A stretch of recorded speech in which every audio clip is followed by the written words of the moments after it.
Hey Al, just a short little bit here. Original Death Pill sent a story that's actually pretty interesting. And against my better judgment, I'm going to give the New York Times credit for it. The reason I say against my better judgment is because we all know the New York Times likes to pretend the 21st century doesn't exist, and I'm apparently stealing from them by referencing them as a source. New York Times, I'm so sorry, but I live in this thing called the 21st century, and me referencing you as a source actually makes more people want to read your content. I'm sorry you don't understand that. I'm sorry you don't understand that the link I'm putting in the description of this video is going to increase your Google ranking for this content. I'm really sorry you don't get that. Please don't sue me for supposedly stealing from you. Now let's get on to the actual story. The Department of Justice is looking into iTunes, saying supposedly iTunes is being monopolistic and abusing people. The Apple fanboys have already started their spin on this, saying, oh, they've been trying to get iTunes since 2005. Another year, another bogus iTunes thing, yada, yada, yada, yada, And if you read those stories, they try and make it sound like this is all about DRM, and they cite that Microsoft, through partnerships with Yahoo, Amazon, and Google, all sell DRM-free stuff, and even iTunes sells DRM-free stuff. Well, I hate to break it to the Apple fanboys of the world, but this investigation has absolutely nothing whatsoever to do with DRM. It has to do with the fact that Apple doesn't like people going to their competitors in this arena. There was this promotion Amazon was doing, the daily MP3 or whatever the heck it was. MP3 daily deal, in which to participate in this was the exchange. Amazon would agree to promote anything that participated in this deal on their front page. I'm saying, put the full force of Amazon behind it, but part of participating in this deal was Amazon got exclusive distribution to this content for 24 hours. So say your thing's coming out on May 2nd, Amazon gets it May 1st, and will put the entire weight of Amazon behind it to sell it. This is a tried and true promotion. It's like, oh, we have an exclusive, and therefore we're going to promote the hell out of it, because we're not going to have it exclusive for long. We got it just a little bit ahead of everyone else. Okay. Well, let me try and think of another company that does a distribution model like that. Let me think.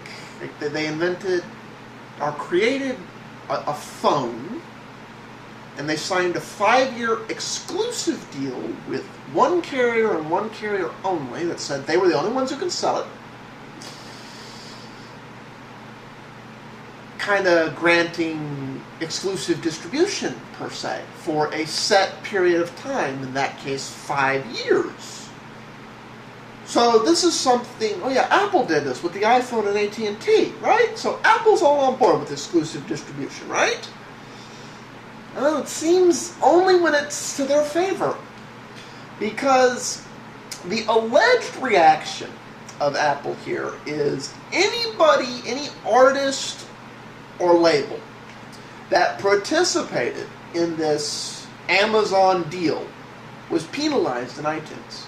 They weren't removed from iTunes, but they became less searchable. Even if they were the top-selling song of the day or week, they wouldn't appear in the, best-selling stuff.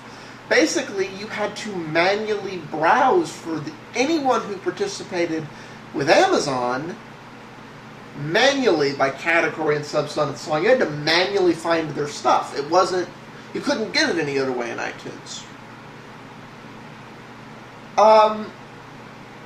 Let me think of another company that tried to exercise similar measures. Let's set the Wayback Machine in the mid-90s.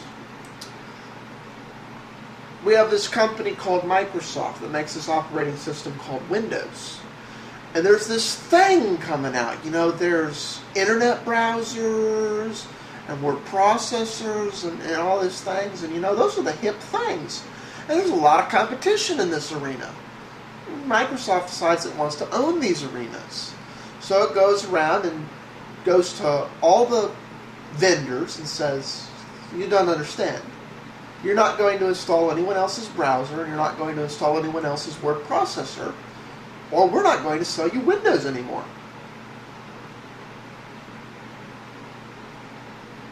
Now, everyone agreed that this was anti-competitive, and this was an abuse of power. I mean, Windows had competitors, but you don't say, you only sell our software or we won't give you any of our software. But, wait a minute. That sounds a lot like what Apple just did, doesn't it? It's like, no. No. Music industry, you don't understand. It's on iTunes before it's anywhere else, or iTunes isn't going to work too well with you.